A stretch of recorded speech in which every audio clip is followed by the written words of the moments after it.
I told myself that day, this will never happen to me again. I said, I'm going to search till I find better opportunities so my pocket won't be empty and the bank account won't be empty and I won't be so far behind on my promises to my family. And it was shortly after that I meet Earl Schoaf, who taught me how to be wealthy, who taught me how to change my life. Mr. Schoaf was the one when I said, this is all they pay. He said, you've been working 6 years, Mr. Rohn, how come you're not doing better?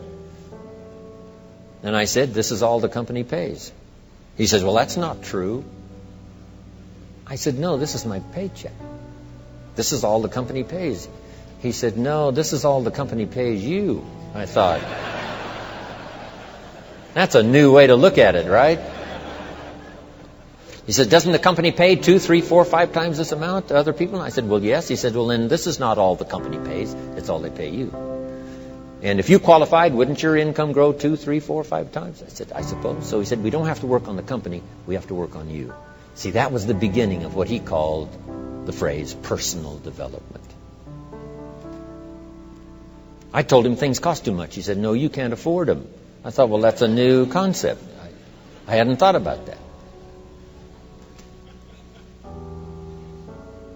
We put some of the valuable things on the high shelf, so you can't get to them until you qualify. If you want the things on the higher shelf, you got to stand on the books you read. Every book you read, you get to stand a little higher so you can get the things on the higher shelf.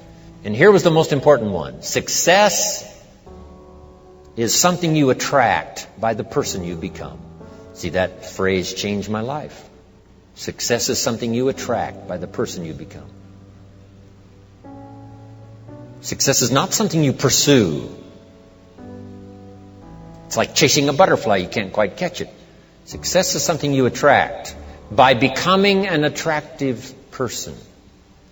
Sharing has a certain unique magic of its own. Here's what I learned in sharing ideas.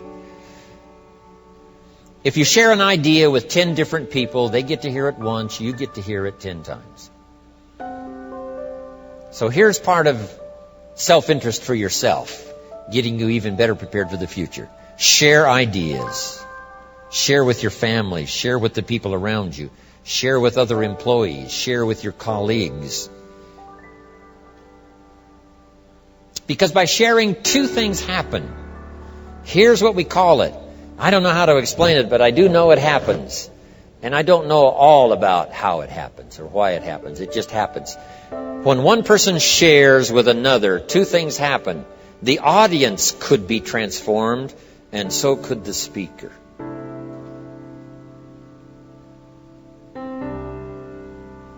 If you share with someone else, they could be transformed. You may have dropped in at the right time.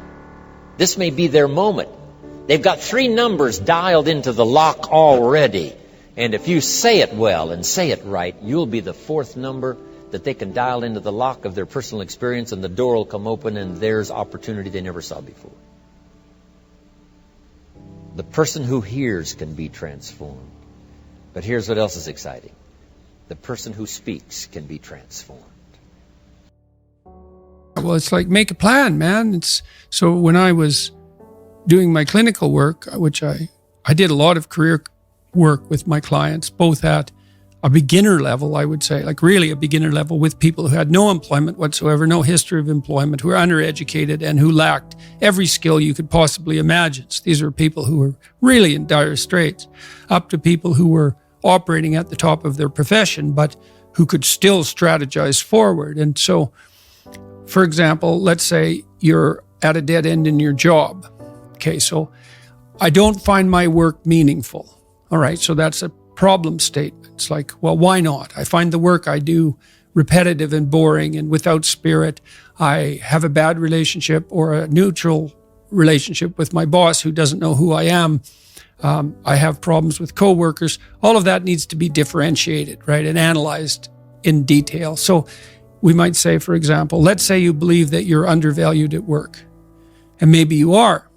What you need to do is you have something to say, and we would have to figure out what it is that you have to say. But it would be some variant of, I'm bringing more value to the table than I'm being compensated for, and that's demoralizing me. And it's also not good for you being my boss, because if I'm actually more valuable than is being recognized, then the fact that you're not valuing me properly means that I will become demoralized, I won't work properly, and you won't get the best out of me.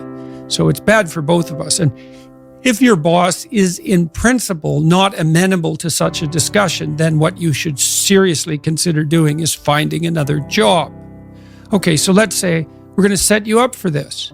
Okay, this isn't like next week's enterprise, man. This is your life. So the first thing I would ask is, well, do you have your resume or CV in order? Well, I haven't typed it up for 3 years.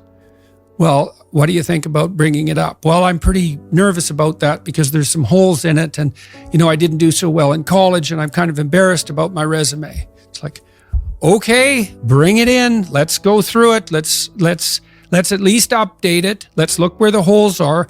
Let's look at where the inadequacies are as far as you're concerned, right? This isn't my judgment. It's your judgment. Let's walk through those judgments and see if they're warranted, because maybe you're just too guilty and ashamed and self-conscious and anxious, and you're looking at your resume more critically than someone else would. And maybe there's some holes that you need to rectify. You were 2 courses away from your BA and you dropped out or something like that.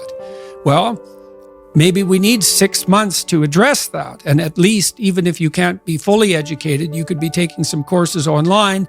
And so when you went to a new job interview and they said, what about this hole? You'd say, well, I came to terms with that 6 months ago, and in an effort to rectify it, I'm taking the following courses, and here's my plan for completion. That's a really good answer. And anyone with any sense who's interviewing will accept that as an indication that although you're not perfect, and who is, that you have a good plan and that you've thought it through. Like, that's the kind of answer that in all likelihood will cement your candidacy for the position. Okay, so now you're going to go to your boss. Well, you have to have your CV and your resume in order, and you have to be able to stand on it solidly, and which at least means that you're prepared to address the inadequacies in a credible, realistic, believable, and truthful manner. All right, now what you do is apply for like 10 jobs. You don't have to take them, but maybe you have to go to an interview or 2 or 3 or 4, and maybe there's a bunch of opportunities out there for you that you didn't even know about. And maybe someone offers you a job. And so now you can go to your boss and say, here's the situation I'm in here at work. Here's my evaluation of the problems in relationship to me. Here's what I could do for you if you gave me a 40% raise and the opportunity to progress, but I'd like to see a plan for that. And I've been looking for other opportunities before conducting this discussion, and I have some. Well, then, if your boss treats you with contempt at that point and doesn't listen, then perhaps he or she is a little more narcissistic than might be optimal, and it's time to find a new job. But this isn't something you do trivially. And so when you're doubtful, say you're trapped, you ask yourself, well, why am I trapped?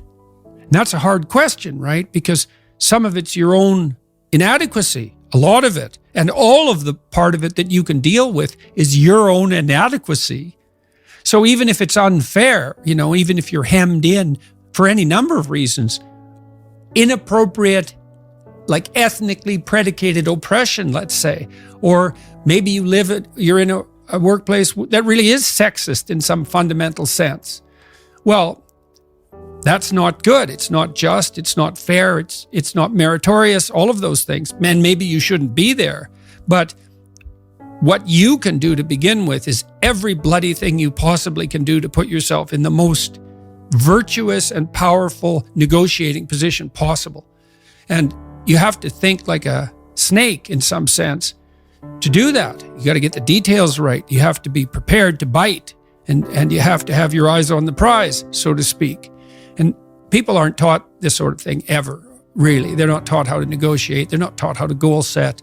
They're not taught how to conceptualize appropriate success in some broad sense. In some sense, that's what the humanities are supposed to teach people.